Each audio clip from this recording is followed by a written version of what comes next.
करिश्मा, रेशमा और मनीषा 3 बहनें हैं। उनका एक भाई भी है, मयंक। मयंक अपनी बहनों को बहुत प्यार करता है, लेकिन मयंक की पत्नी सविता इस मामले में मयंक से बिल्कुल ही अलग है। वो अपनी ननदों का जितना बुरा कर सकती है उतना बुरा करती ही रहती है और अपनी ननदों पर हुक्म भी चलाती है। करिश्मा, करिश्मा, तुमने अभी तक नाश्ता नहीं बनाया? तुम्हारे भैया को ऑफिस जाने में देर हो रही है। हाँ भाभी, बस अभी बनाती हूँ। करिश्मा, तुम ये ढीलापन छोड़ दो। कल को पराये घर जाना है। वहाँ अगर तुम इस तरह से काम करोगी तो लोग क्या कहेंगे कि माँ ने और भाभी ने कुछ सिखाया नहीं। और तुम्हारी दोनों बहनें कहाँ हैं? अब रेशमा मार्केट गई है और मनीषा सो रही है। क्या?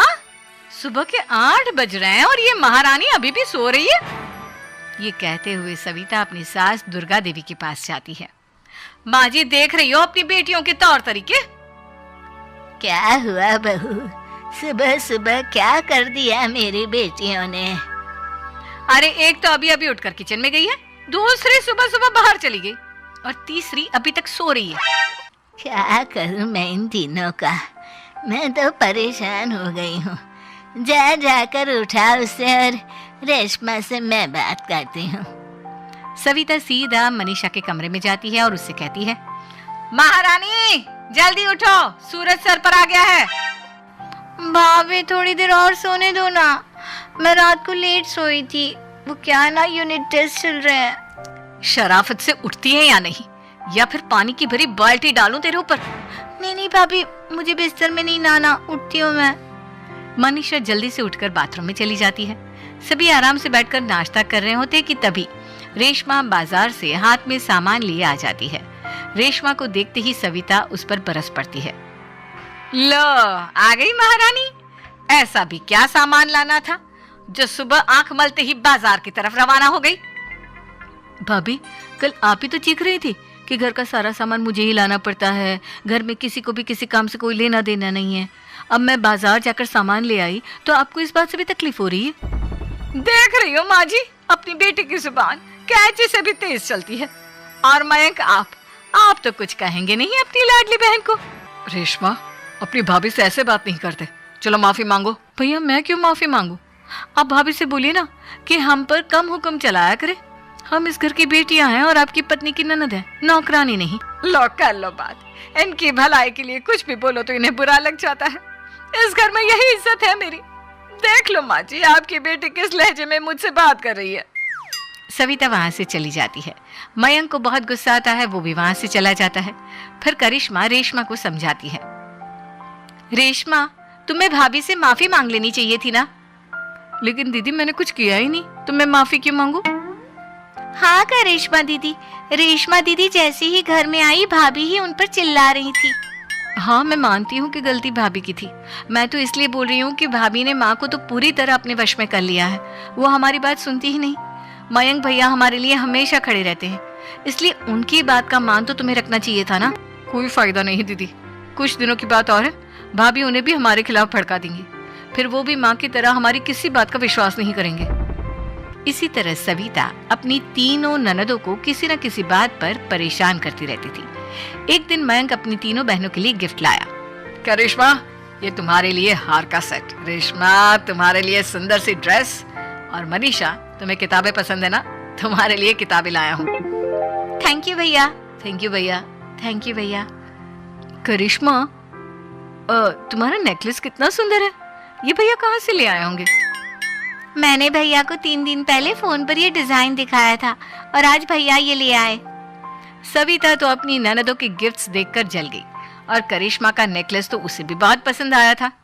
अपनी बहनों के लिए कितना अच्छा नेकलेस लेकर आए हैं, मुझे कभी कोई गिफ्ट नहीं दिया। मैं आज ही ये हार चुरा लूंगी। रात में सविता करिश्मा का हार चुरा लेती है और इसी तरह उसे अपनी ननदों की जो भी चीज अच्छी लगती वो उसे मांगती नहीं, बल्कि रात के अंधेरे में चुरा लेती। इसी तरह दिन बीतते गए और सविता ने मयंक के दिल में भी उसकी बहनों के लिए नफरत पैदा कर दी। एक दिन मयंक ने करिश्मा और रेशमा के लिए रिश्ता देखा और ये बात उसने घर में सबको बताई। माँ, करिश्मा और रेशमा के लिए बहुत अच्छा रिश्ता आया है। वो लोग कल इन्हें देखने आ रहे हैं। आप और सविता मिलकर सारी तैयारी कर लेना। ये सुनकर करिश्मा और रेशमा खुश हो जाती हैं, लेकिन सविता सोचती है, अगर इन दोनों बहनों की शादी हो गई तो घर और बाहर का काम कौन करेगा? मनीषा तो एक नंबर की कामचोर है, उससे तो किसी बात की उम्मीद लगाना ही बेकार है। मुझे इस शादी को रोकना होगा।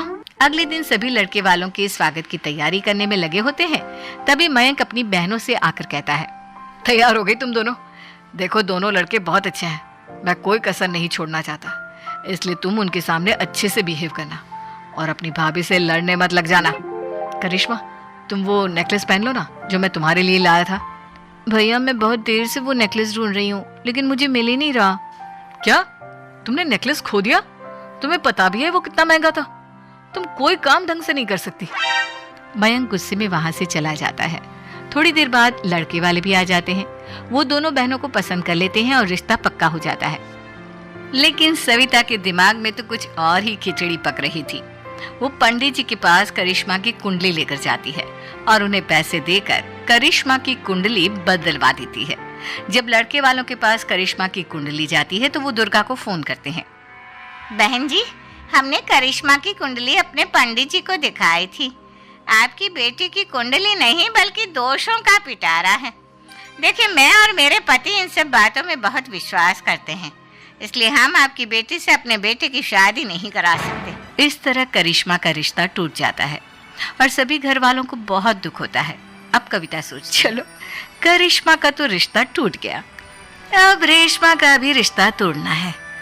क्या करूं क्या करूं? अब सविता आवाज बदलकर किसी अननोन नंबर से रेशमा के होने वाले ससुराल में फोन करती है। हेलो, मैं कौन हूँ कौन नहीं ये आपके लिए जानना जरूरी नहीं, बस इतना सुन लो कि रेशमा का 2 साल से किसी के साथ अफेयर चल रहा है। बस रेशमा का रिश्ता तोड़वाने के लिए सविता का इतना कहना काफी था। अब रेशमा का भी रिश्ता टूट गया। मयंक और दुर्गा देवी ने रेशमा को खूब खरी खोटी सुनाई और उससे बार बार उस लड़के के बारे में पूछने लगी। आप दोनों मुझे क्यों परेशान कर रहे हो? अरे कोई लड़का होगा मेरी लाइफ में तो मैं बताऊंगी ना, जब कोई है ही नहीं तो कहाँ से लाऊं मैं कोई लड़का? तो तेरे होने वाले ससुराल वालों को फोन किसने किया था? माँ मैं नहीं जानती किसने फोन किया था, मैं सच कह रही हूँ। मैं तो पहले ही कह रही थी इसकी लगाम खींच कर रखो, लेकिन मेरी सुनता ही कौन है। आप चुप रहिए भाभी, ये सब आपका ही किया धरा है। अब तीनों बहनों को विश्वास हो जाता है कि ये सब उनकी भाभी ही कर रही है। तीनों बहनें अपनी भाभी को सबक सिखाने के लिए एक वकील कर लेती है और घर में हिस्सा मांगना। देखो भैया, माँ बाप की जायदाद में जितना बेटों का हक होता है उतना ही बेटियों का, इसलिए इस घर के 4 हिस्से होंगे और हमें अपना हिस्सा चाहिए। मैंने तुम्हारे लिए क्या क्या नहीं किया और तुम इस घर में हिस्सा मांग रही हो? भैया, आप और माँ हम बहनों की कोई बात नहीं सुनते हो और भाभी हमारी शादी नहीं होने देगी क्योंकि उन्हें लगता है कि आप हमारी शादी में ज्यादा पैसा लगाओगे और उन्हें हम जैसी फ्री की नौकरानी कहाँ मिलेगी। तो हम भाभी के साथ तो रह नहीं सकते, हम बहनों को अपना हिस्सा चाहिए। अरे तुम्हें शर्म आनी चाहिए अपनी भाभी पर ऐसा इल्जाम लगाते हुए। वो तुम्हारे बारे में कितना सोचती है। हाँ माँ, भाभी हमारे बारे में बहुत सोचती है, दिन रात बस यही सोचती रहती है कि किस तरह से अपनी तीनों ननदों को परेशान करूं और कभी मुझे पढ़ने भी नहीं देती। दोनों बहनों का रिश्ता भी तो इन्होंने ही तोड़वाया है और रात में हमारे कमरे में आकर हमारी चीजें भी चुराती हैं। इसी तरह सविता की तीनों ननदें अपनी बात पर अड़ी रही। अब कोर्ट में तारीख भी शुरू हो गई। जब सविता को लगा कि उसकी तीनों ननद इतनी आसानी से नहीं मानने वाली, तो उसने अपने पति और सास को सारी सच्चाई बता दी और अपनी तीनों ननद से माफी मांगी। मयंक और दुर्गा को भी अपनी गलती का एहसास हो गया। अब सविता खुद करिश्मा और रेशमा के लिए अच्छा रिश्ता ढूंढती है और उनकी शादी करवाती है।